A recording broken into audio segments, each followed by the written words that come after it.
Welcome back to the Ghosty Girls. Welcome back. We didn't say that last time. No, we didn't. That's okay, though. Yeah, it's fine. Fuck it all. Yeah, Fuck it literally. all. No, literally. I think that's the vibe just in general. I'm telling you. All good, though. So I'm just going to go right into mine. Oh, shit. We're not even bantering. I'm not fucking... I don't have time. She's not fucking around today. Because, listen, I have to tell you, when I was researching this case, it almost put me into a mental institution. Oh, shit. Not actually, but like, it's a rough one. It was rough. And to be honest, I'm wondering what it's about. You'll find out. But yeah, I'm just trying to tell it to you, and then I'm deleting it forever. Okay, kind of like the demon house for me. Kind of like the demon house, yes. I get it. So today... Oh, I'm excited. I'm not going to tell you. I'm going to go into my story first. Okay. Sorry. Okay. Okay. So over Christmas, I was given a gift card to Bed Bath & Beyond. I don't know. We'll see how much time. And my husband needed to go to the mall. So I decided to try to find a candle that I liked. Wait, did you say Bed Bath & Beyond? Yeah, that's not what I meant. Bath & Body Fucking shit. I was going to say, like, wait, they're still around? I thought they went bankrupt. No, I wrote that out. Hold on.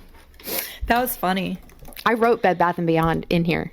That's Bath okay. and Body Works. Shit, I couldn't say Psalms for like 5 times. So Palm. I get it. They Palms. opened the Bible to palm. There's not a palm in the Bible. I never claimed to be religious. I'm just going to start again.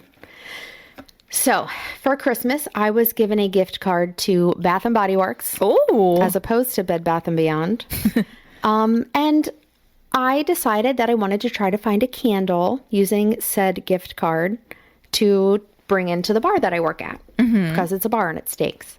So, naturally, I went for the 75% off shelf as it was after Christmas. As one does. And there were some cool ass looking candles. Okay. The lid basically seconds as I'm like doing my hands like like everyone can see. Yeah, everyone can see me right now.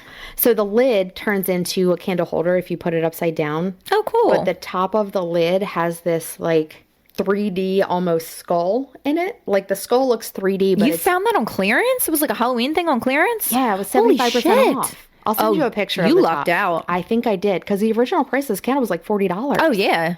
I think because I got it for $9.99. That's amazing. I know. I bought 2 of them, one for my house and one for the bar. Awesome. I know.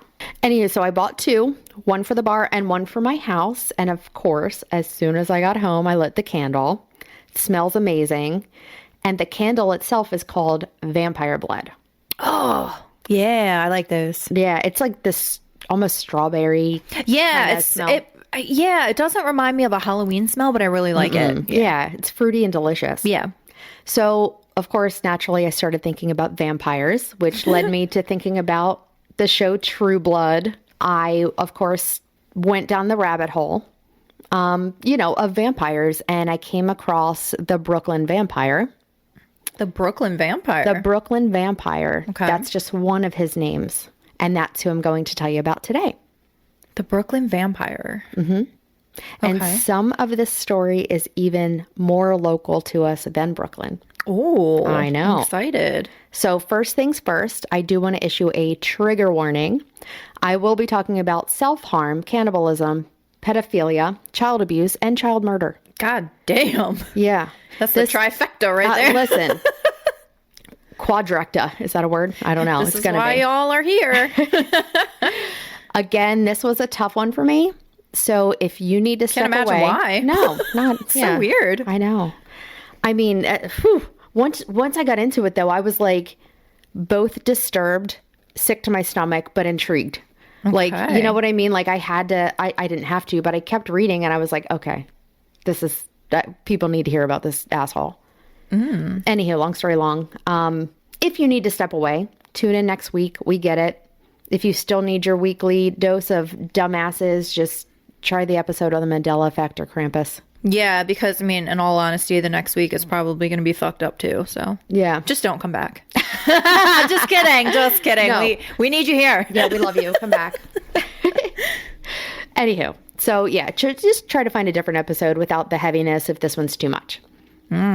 Okay, so I'm just going to come out and tell you who I'm talking about, and then I'll go into the story. It's Albert Fish. Oh, shit. Yeah. Oh, boy, you went for it. Buckle up, Buttercup. Here we You go. really went for it. Yeah, I'm going for proud it. of you, BB. Thanks. I tried real hard. Oh, boy. Yeah. Oh, man. I know. I go from like aliens and happiness to like child murder. That took a turn. Yeah, it did. Holy shit. Okay. 2025. Yeah. It's a year. We're doing it. We're doing something. So on May 19th, 1870, a couple named Randall, who was 75, and his wife Ellen, who was 32, brought their fourth living child into the world. Damn, his dad was 75. Yeah, Oh. I know. They had lost one or more children to death. However, I could not find out how many or how many actually passed. Yeah. It's hard when the cases are like so far back because you have a hard time finding information. The couple already had a son who had been committed to a mental institution Oh, man. and a daughter who, although still lived at home, was diagnosed with mental affliction, and another son who was also diagnosed with mental illness. But wait, there's more. Oh, boy. The children's uncle was diagnosed with mania, and his sister, Ellen, their mom, often had visual hallucinations. So Albert Fish was just fucked from the jump, pretty much. I know. It is reported several other direct family members were also battling mental illness. Oh, my God. Yeah, just to preface the family. So this new bundle of joy was named Hamilton Howard Fish. Howard had as normal of an upbringing as he could until his father passed away when he was just 5 years old. By that, I mean Howard, a.k.a. Albert, we'll get into that, was only 5 years old. Yeah. With his dad being as old as he was. Well, his dad was 80 when he passed. Yeah. At this point, his mother could not even take care of herself, let alone 3 children, so she put them in an orphanage. Oh. I know. I'm not sure if all 3 siblings were placed in the same orphanage. However, Howard, a.k.a. Albert, pretty sure it's Howard, yep, a.k.a. Albert, was placed at the St. John's Orphanage in Washington, D.C. This is very interesting to me because I know about Albert Fish, but I didn't know this. Mm-hmm. But if you look back at male serial killers, most, if not all of them, have mommy issues, severe mommy issues. Yeah. And especially neglect, like emotional neglect, you know. I still think people should have to take tests before they breed. Agreed. Yep. So this orphanage was more of a, shall I say, torture house. Oh. I know. When asked about his time at St. John's, Howard was quoted saying, "I was there till I was nearly 9, and that's where I got started wrong. We were unmercifully whipped. I saw boys doing many things they should not have done." That's a shame. I know. I feel like I almost should have had the voice changer for that one, but it's not a funny quote. Not a good start for No. Albert Fish. Whew. No. So apparently the staff there would encourage the boys living in the orphanage to fight each other. Oh, come on. I know. And when the boys weren't fighting, the staff would be beating them. Howard stated that he was physically beat so many times, he actually began to look forward to the beatings, and they began to bring him pleasure. Oh, boy. I don't even want to think about what any of those poor kids went through while they were there. That's really sad. I know. Howard did, however, change his name to Albert, the same name as one of his dead siblings, to avoid the nickname he was given and hated, Ham and Eggs. Oh, no. I know. From this point on in the story, I will be referring to Howard as Albert, which is what most people know him as. In 1880, Ellen was able to get her life back on track and remove Albert from St. John's. I am not sure what happened to the other children, but I believe she was able to have all of her children at home. Albert continued to bring pain upon himself as often as he could after moving home. He began associating the pain with sexual gratification. Albert would also frequent bathhouses where he would find pleasure in watching the boys take off their clothes. Like he would hide in corners and like creepily watch people. Ugh. Yeah. So after a few years of moving home, when Albert was 12, he began a relationship with a boy who also had a very rough childhood to this point. Needless to say, this relationship was toxic and very unhealthy. His new partner even introduced him to coprophagia. That's how I'm going to say it. Phagia sounds like swallowing.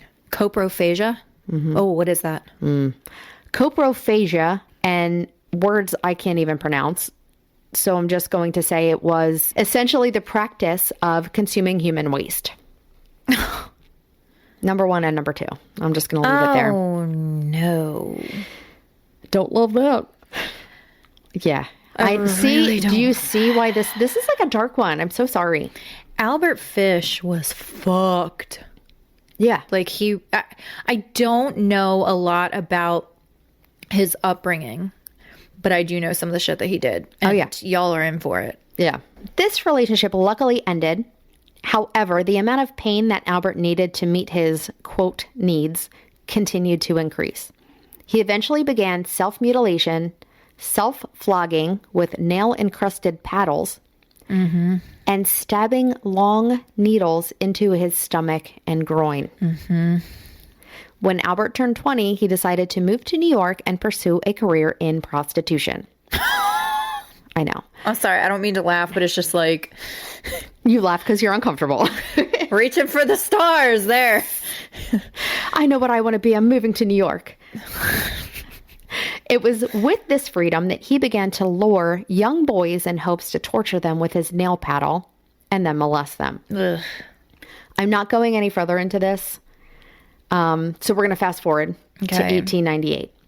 Shockingly, Albert's mother arranged a marriage for him to a woman who was 9 years younger. Well, that came out of nowhere. I know, and he agreed. Here he is being a prostitute in New York. His mom's like, nah, bro, I got you a wife. And he's like, great. The two of them had 6 children together. 6 children. I literally wrote that in all cap locks, too. So the family then moved to Wilmington, Delaware, where Albert had a consistent job as a painter. I read somewhere that although Albert continued to molest young boys, he never touched his own children. He did, however, as a gentleman. Gentleman, but not a scholar. Sorry. That was so inappropriate. Sorry. I mean, that's what we're here for. It's how I deal with these things. I get it.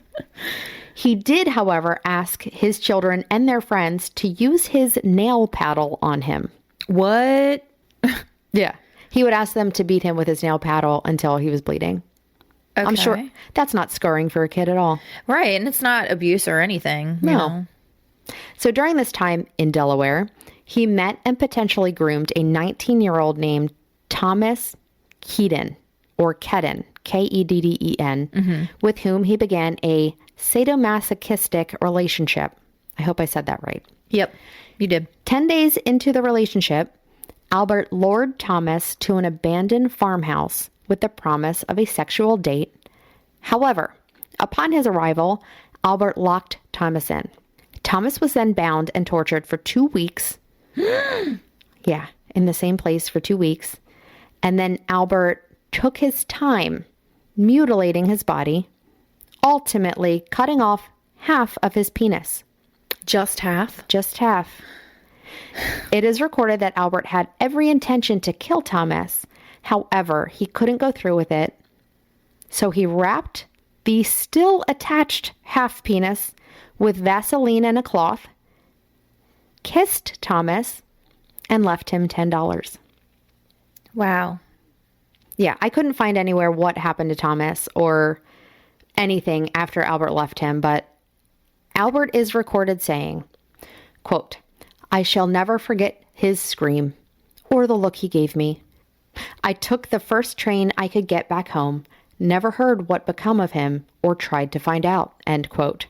So this is just according to Albert Fish that this happened? Yes. Huh, okay. So, I mean, this guy's fucking brutal if that did happen. Yeah. And it was said that Thomas had a mental illness as well. Yeah. So around this time in 1917, Albert's mental health was in a downward spiral. So much that his wife abandoned him and their kids to run away with a man who was originally renting a room from them. Albert was having auditory hallucinations, one of which he claimed was the Apostle John. His ways of self-harm became more abrupt, and Albert began to insert cloths doused with lighter fluid into his rear and light them on fire. He also continued pushing the needles in his groin and pelvis. However, he pushed them so far in that they were unable to be removed. Jesus. There's actually an x-ray online of his pelvis, and it's freaking crazy. It's insane. It's very famous on Reddit. Yeah, that it gets posted like on a fairly regular basis, and people every time are like, "What the fuck?" Yeah, like, it's wild. If you haven't seen it, Google it, because you wonder how he lived with that in him like that. Yeah, that's all I'm gonna say. That's some of this shit. That's all you can say. Yep. So at some point, Albert moved himself and his children back to New York. So he still had his kids. His wife was like, bye. With the guy who rented a place from him. Yeah. So anyhow, July 11th, 1924. 8-year-old Beatrice Keel was playing outside on her parents' farm when a stranger approached her. He was an older man, and he offered to pay her to help him search for rhubarb on the neighboring properties. She happily accepted his offer in hopes to have her own spending money. However, as soon as Albert began to walk off with her, Beatrice's mom saw what was happening and chased Albert off. Oh, thank God. I know. Albert ran off, but made the very poor decision to return later and make a bed out of hay in Keel's barn. When Beatrice's father made his evening rounds on the farm, he quickly discovered Albert, who was again chased off and this time threatened heavily. So Albert... Threatened? That bitch would have been dead. Right? You come after my daughter, you're leaving in a body bag, period. I know. I don't know if the dad was aware that had happened earlier or was even aware that it was the same person, because he was essentially like... Okay. Sleeping in the barn. Yeah, that makes sense. That makes sense. Otherwise, I mean, it's fair game. This could have ended way better. Yeah. So Albert walked off defeated, thank God, for that girl. Yeah. On July 15th, 1924, just 4 days later, a 9-year-old boy named Francis X. McDonnell was playing with friends in his neighborhood in Staten Island, which is in New York. Mm-hmm. An elderly man coaxed him to join him in the woods. Francis was never seen alive again. Aww. I know. Once it was realized that Francis was missing, the neighborhood children were interviewed, and one of the children stated that they saw Francis entering the woods with what he called, quote, the gray man. That's creepy. Yes. So the gray man is also another nickname that he has. Okay. The police and neighbors immediately started a search party, and unfortunately, Francis was found in the same woods that he was seen entering with the gray man, and he was strangled to death with his own suspenders and had been badly beaten. Oh, that's awful. I know. This one, maybe I shouldn't have done this. This is rough. You know, as rough as this stuff is, they're important stories. Yeah. You know, and especially when you're talking about the victims, like, I feel like their stories need to be known. Yeah, that's honestly true. Let's go into some more victims then. Speaking of... A few years later, on February 11th, 1927, a few boys who lived in the same apartment building in Brooklyn, New York, were playing and running around. 2 brothers, aged 3 and 12, and their neighbor, Billy Gaffney, who was 4 years old. While they were playing, the 12-year-old decided to pop inside for a quick break, and when he came back out, his 3-year-old brother was somehow on the roof. Oh. And Billy was nowhere to be found. Billy was reported missing, and when the police asked the 3-year-old, he told them that the, quote, Boogey Man, end quote, took Billy. Hence another nickname for Albert, the That's Boogey Man. Creepy, man. Mm-hmm. They, of course, didn't believe him. However, the 3-year-old did, in fact, see Albert Fish, the Boogey Man. Wow. Some reports say people saw Billy on a bus with an older man, and unfortunately, his body was never found. Once Albert was caught and confessed to Billy's murder, Billy's mom went to see Albert in jail and asked him what actually happened to her son. I don't know if that's a good move or a bad move. Yeah, what he told her is more than I can deal with to tell you about, but I will leave you with, once he was passed, Albert used a knife to form a hole in his stomach and then used it as a tap to drink Billy's blood. This is where it is thought Albert began his trial with cannibalism. Albert butchered the parts of Billy he wanted to eat, wrapped them up, and took them home to cook. He cooked his rump as a roast and other body parts, including his genitals, in a stew. You can look up the whole confession if you want to see it, but that's the only little portions that I'm going to tell you. I've seen it. It's brutal.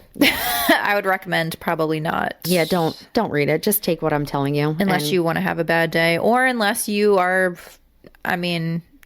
morbid as fuck like I am and was going on rotten.com when you should have been, doing a class assignment in 6th grade or whatever. Yeah. Because that's the shit I was doing, because it was the 90s were the fucking Wild West, If they're listening to us, though, you might be okay. 50-50 chance. Yeah.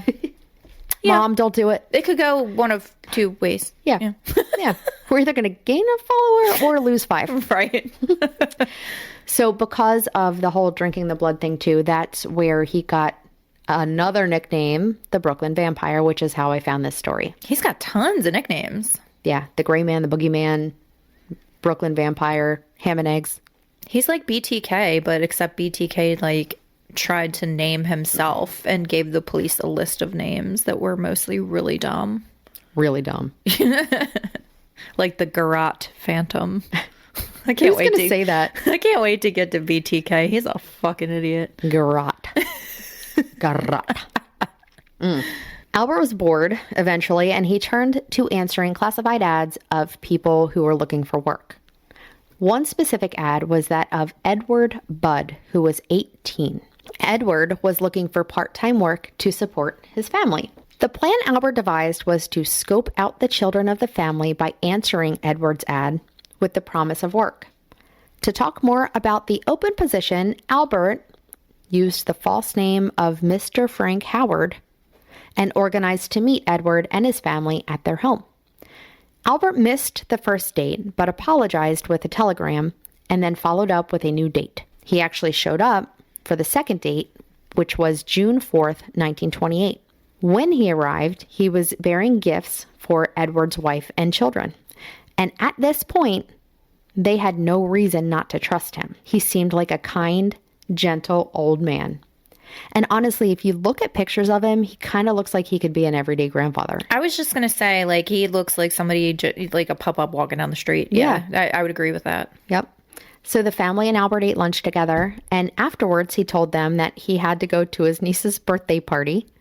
And although he initially wanted to take one of the male children, he invited their oldest daughter, Grace, to attend. The family happily accepted and sent Grace, dressed in her best clothes, along with Albert. Yeah. And she was never seen alive again.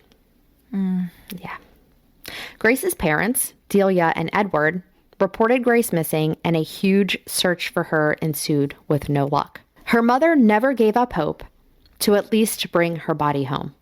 Even with Albert's description, he was never caught. 6 years later, Albert wrote to Delia, detailing the horrific details of the day he took her.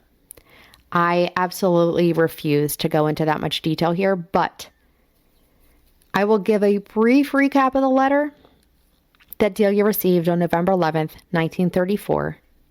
Yeah, it's not a good letter. No. And this was before he got caught, right? Mm-hmm. He was just kind of toying with people at that point.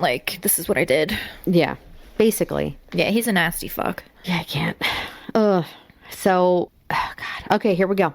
In the letter, Albert spoke of a friend who was stranded in China. There was a shortage of meat, so people were selling their children to the butchers, who would then sell the meat, getting the highest price for the butts. Albert's friend grew accustomed to the taste of human flesh, and upon his return, took 2 boys to consume. Once Albert heard how amazing human meat was, he had to try it and became a cannibal. When he saw their daughter, he knew he had to eat her, so he did. He did make sure to note that she died a virgin. What a gent. That's all I'm going into. But This is why you need to get tattoos, everyone. yeah. Because cannibals do not like the taste of people with tattoos. They say they taste different. Honest to God. Go see our girl Jay. Yeah. But people that have indulged in that. Indulged? People that have partaken in that activity have said that people who have tattoos taste differently and not as good as people who don't have them. I'm safe. So stay safe, get tattooed. That's a good quote for us. It is. Stay safe, get tattooed. I do want to note, I looked up cannibals in China and it wasn't documented until 1958 through 1962. And that was during a severe famine that they actually took part in cannibalism. Yeah, so there's actually a famous cannibal. His name is Sagawa. Does that sound right? Sounds good to me. Asai Sagawa. And he was from Japan. And he murdered and ate a woman. He was deemed to be mentally insane. He was institutionalized. After a certain amount of time, he was deemed sane and he was released into the public. And he lived amongst the public until he died in 2022. What? Yes. Oh, man. He actually was famous over there. People would stop him and get pictures with him. Oh, yeah. Wow. Yeah, I'd want my picture with someone who would be eyeing me up as a steak sandwich. You know, the true crime genre is a very niche genre, and some people there's women that hello Wade Wilson, yeah. there's people out there that idolize these people, so it does not surprise me. It's fucked up, but it doesn't surprise me. And God forbid they're slightly good looking. Yeah, and then you got a real problem. Yeah. Anywho, Sorry, I digress. No, listen, biography, digression. Upon receiving the much longer, much creepier letter, the Budds contacted the police, who were equally disturbed by the letter's content. This letter reopened the case and gave the police the crucial hint that they needed to solve it. Detective William F. King was put on as the lead investigator. He began by examining the envelope and paper that was sent. They were not able to match the handwriting or anything, however. There was a small hexagon emblem on the envelope. The police were able to trace the design to the Association for Private Chauffeurs. Utilizing this lead, they interviewed people within the association, eventually coming to a janitor who admitted that he had swiped some of the logoed stationery, but he never used it. Instead, he left the stationery in a drawer at his previous apartment. Upon hearing this, the police immediately contacted the landlady, who advised the police that there was no one currently in the apartment. However, a man named Albert Fish moved out just a few days ago. That's some good detective work. I'm telling you. The police worked with the landlady and devised a plan, and the plan was for her to reach out to Albert and tell him that there was a check waiting for him from his son. He fell for it, hook, line, and sinker. When Albert arrived, the landlady offered him a cup of tea, which he politely accepted. He was sat and enjoying the tea when the police opened up the front door and asked if he was Albert Fish. He was confused, but agreed that that was his name. And then he immediately lunged at one of the officers with a pocket knife. Oh, shit. I know. Luckily, Albert was an old, weak man at this point, and he wasn't even able to make it to the officer before being subdued. Albert was immediately taken into custody and quickly admitted to the murder of Grace Budd and Billy. One of my sources even stated that Albert was smiling when recalling the details of the murders and of drinking Billy's blood. Gross. I know. He even stated he had taken over 100 children and had one in each state. As we can tell by now, Albert didn't always tell the truth, though. I was going to say, I don't believe that. Yeah. They were only able to charge him with Grace's murder because there wasn't significant proof for anything else. Right. Albert saw several psychiatrists, and they all claimed he was insane. March 11th, 1935, the day of Albert's trial. He was being charged with first-degree murder and kidnapping. His attorney ran with the insanity plea. However, The jury had to discern legal sanity, which I learned would be Albert understanding right from wrong during the crime. Does that make sense? Did I say that right? Mm-hmm. All right. Now you're an insanity plea, basically, number one, they don't really stick. I think I've said that before in this podcast. They don't really stick. It is a very difficult defense because, in theory, if you're insane, you don't know that you're doing anything wrong. If you're taking steps to cover up what you're doing, is it really insanity? Yeah. That's what you have to work with. Got it. Okay. Yeah, so I guess legal sanity versus clinical sanity. Different. Right. So legal sanity is him understanding right from wrong, and clinical sanity, which is regarding his mental health. Okay. Boom. There you have it. As far as I understand it, anyway. That could be wrong. I'm just some bitch. Some bitch. The trial itself, as well as a verdict, took only 10 days, with the jury coming back with a guilty verdict almost immediately. Albert was sentenced to death by electrocution, which, of course, he was excited about. On January 16th, 1936, Albert was ushered to the electric chair, where he said it would be, quote, the supreme thrill of his life, end quote. Man. I know. See, in this case, I feel like I'd be like, you know what? Fuck you. You're staying in prison for the rest of your life, because he probably did get enjoyment out of that. Oh, I'm sure. And the electric chair, not that I can speak from personal experience, but it's not a nice way to go. It's not. But man, if you're somebody that gets off on pleasure like that. My man had a boner all the way to hell. He's probably got a boner in hell. Ugh, God, he's so gross. I know. Fuck. Right before they pulled the switch, he said, I don't even know why I'm here. Sir, respectfully. I know. I do want to say, though, a lot of the sources that I read or listened to mentioned that the electrocution actually took longer than usual. Yeah. Because of all of his self-stuck needles and shit in his groin. Huh. I guess it me. disrupted the flow of electricity, so it took longer. Wow. Yeah, the electric chair, it doesn't really go smoothly most of the time. I mean, people have literally caught fire and been alive. Yeah. Ugh. Yeah. I mean, was that meant to happen, though? You never know. Yeah. I mean, that's why they started shaving their heads, because their hair would catch on fire. It's not funny, but... We laugh because we're uncomfortable.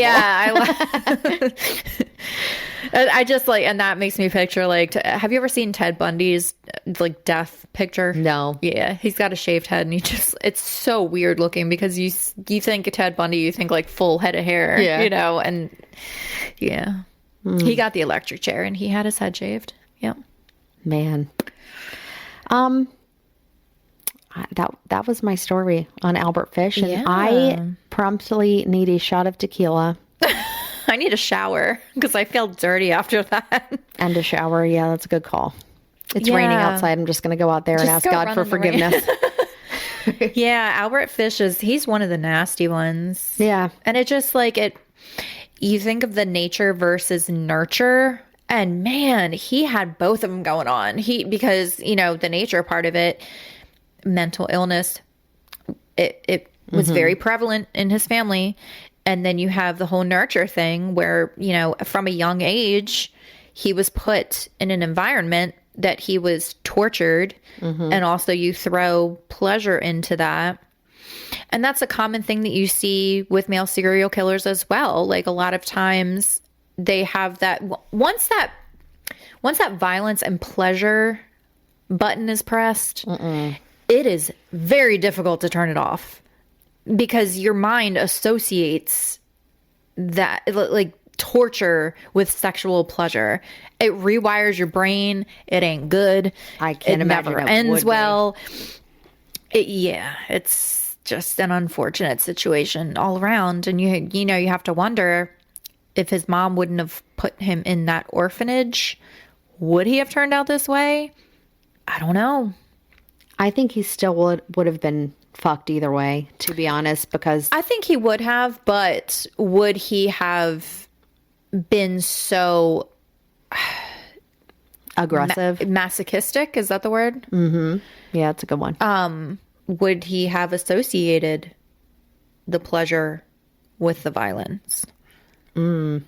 Probably not, because hopefully he would not have experienced is the fucking word I'm trying to say.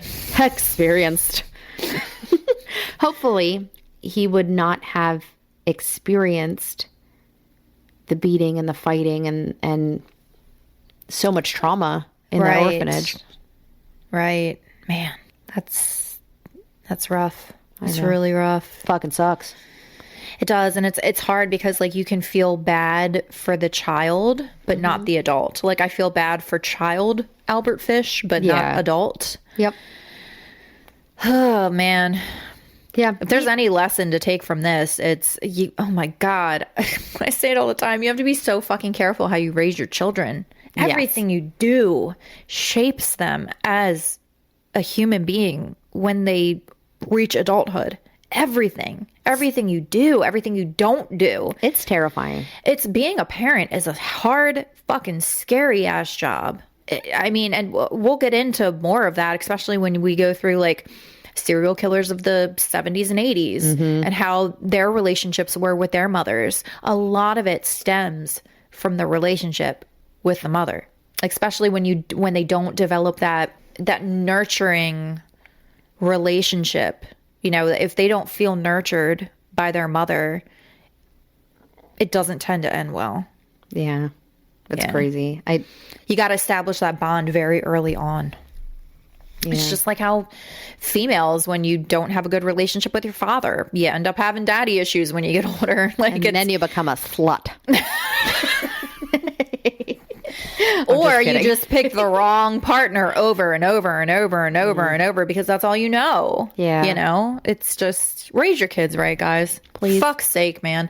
Or don't have them at all. Just don't have them. You know, I see a lot of people on Reddit especially that are making conscious decisions to not have children based on who they are as people, their you know, mental status, because I've seen posts from people saying like, I have severe mental illness. I have made a conscious decision to have myself sterilized because I don't want to pass that burden on to my child. Yeah. I've seen people say like, my parents fucked me up so badly that I don't trust myself raising another human being. Yeah. And they choose to not have children. I respect that. I feel like that is the most courageous thing that you can do. Yeah. Honestly. I agree. I have a friend who got a vasectomy very early. I think he was like 20, 25, because he knew. Yeah. He did not want kids. And he said, I'm not going to get trapped. I'm not going to get cut up. I'm not going to do any of that. I respect that. I'm done. And yeah, some people questioned his choice. They were like, "Oh no, you're going to want kids. You're going to want to reverse your mind." That. Yeah. And he's like, I not once have regretted it. No, I respect that, man. And I feel like our generation kind of got a lot of shit for that because our generation, I feel like, was the first generation to really push back on the whole, we don't have to be married. We don't have to have a family unit. Yeah. We don't have to have children. We can do what we want, especially females. And we got a lot of pushback for that. And man, I just think that is a very honorable thing to do. To realize that you don't trust yourself being a parent and to actually take the active steps, that's a lot of self-acceptance that you have to take. That takes a big, mature person to make that decision. So 100%. Props to you if you did that. Like, high five. No, but seriously. And there are some people that just should not be fucking parents. My stomach just went tag. Join the Ghosty Girls for more parenting hacks and tips and how not to be an asshole. Yeah, I mean, I just feel like that's the most important thing in life. Just don't be an asshole. It's not that fucking hard. Right. Don't be a dick. Don't be an asshole. Yeah. Be a decent human being. Care about other people who are less fortunate than you. Fuck. Not everyone does. No, they sure don't. And it pisses me off. Girl. Anywho, thanks for listening. Thanks for listening. Yeah. Sorry about this episode, guys, but thanks for hanging in there, and we'll see you next Tuesday. Yeah, but don't be one. Yeah. Bye. Shots of tequila. Bye.